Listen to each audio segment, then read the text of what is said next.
Hi, welcome to another video from Tudata. My name is Chris van der Zwan, and in today's video we're discussing the Microsoft 365 tenant-level services. And Microsoft brought a lot of security, audit and compliance features the last 3 to 5 years to his Microsoft 365 environment. And most of those features are tenant services, which is quite understandable, right? Because you want to secure your tenants, you want to secure your all users, you want to secure or use compliance features across your whole tenant.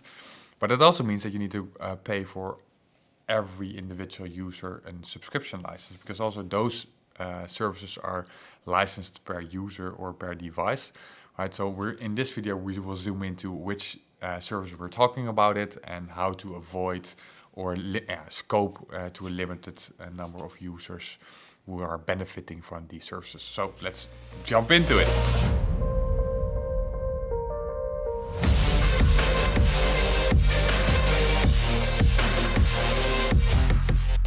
So let's start with what is a tenant-level service now. A tenant-level services, once activated, is a service that's enabled by default for all users, right? So all users are benefiting from that particular service. So this means that you also require a license for every user by default. If you don't want that, right? If you want to implement a specific requirement of specific service to a specific user group, then you need to take proactive actions. You need to do something to avoid that other users are also benefiting from that, and that also other users need a license for that. So that's really important to know. So which products are then affected? Now, it's a very long list, and I think in mainstream you could say that all security and compliance features are affected.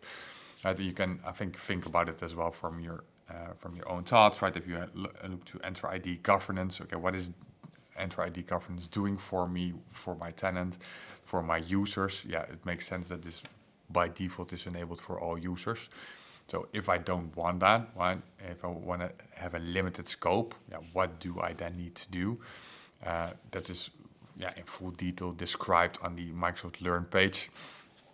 We will put a link beneath here so that you get a better understanding on how to avoid that, because we could discuss that in this video, but then this will be a video of 1.5 or 2, maybe even 5-6 hours, because the list of products is so enormous, and for every individual product you need to take a different action, right? So that's really good to know and to understand.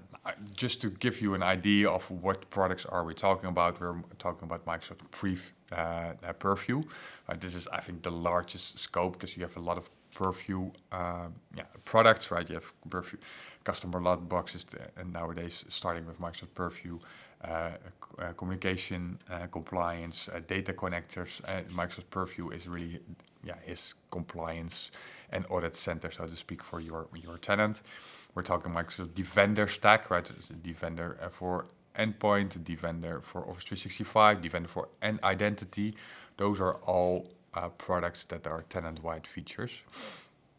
Also important to know, for most of them you are able to make the necessary step to limit the scope, but unfortunately not for all products that's available. One of them is Microsoft Defender for identity. That is just a product that is, you can't limit that to a specific user group. So if you want to use those features, ensure that you budget for all your users, because you need a license for all your users. That means for your E3, E5 users, E1, but it also means for your F1 and F3, so for your first line workers, where you can buy the F security plans with reduced pricing, because Microsoft is saying those users are not 100% of their time behind a computer or PC, they're first line workers, so they do other things for your organization. So you get a reduced pricing for those security and compliance features for those specific user groups. But if we talk about Exchange, right? If we talk about the mailbox, it also counts for a shared mailbox. So you need to license also there then the specific user group for using those shared mailboxes. So we talked about a little bit already on which products are affected, which products you can't limit or put a limitation to a specific user group. Now, Defender for Identity was one of those products that we highlighted. Another one is Defender for Office Plan 2. But also the most of Microsoft has purview products, or at least it's hard to discover how to avoid that and how to limit, make a limitation for a specific user group. So what we use as a general rule of thumb, or so to speak. But before I go into that, I think it's good what Microsoft states, because Microsoft states per product, they warn you, okay, these are tenant-level services. And for some, they are also describing how to avoid that or what and how users are benefiting from it. So it's very transparent, but unfortunately not for all products. And they then refer to the product terms where you can find the terms and conditions for the specific products. But to be fair, you can't really find if it's a tenant-wide feature and you should have a license for all users. That's not really good described in that product terms. So therefore, it's an important note that you said it's difficult not talking about the tenant-wide features. So you need to understand that once you enable a security or compliance feature, be proactive, right? So be proactive. Okay, by default, this is a tenant-level service. We know that. And what did I do, right? If you want to avoid it, what did I do proactively to limit the user group, right? And that's really good to understand. Use that rule of thumb, because then you ensure your compliancy and know that you really actively, proactively did something for that. And then you can sanity check audit that yourself and say, okay, are the other users really not benefiting from this service? If then the answer is no, then you have the right compliance rules.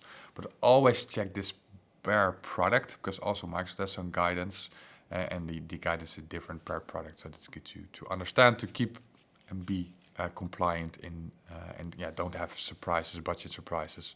When you go to renewal, Microsoft say, okay, but you're using or you have activated this feature, but we only see 10 E5 licenses, or we only see 10 licenses of this specific product. Thank you for watching for another Knowledge Hub Learning article. I hope you learned and gained some information from it. If you have questions about this blog post or video, don't hesitate to contact us. We're more than happy to help you optimize and be compliant in your organization.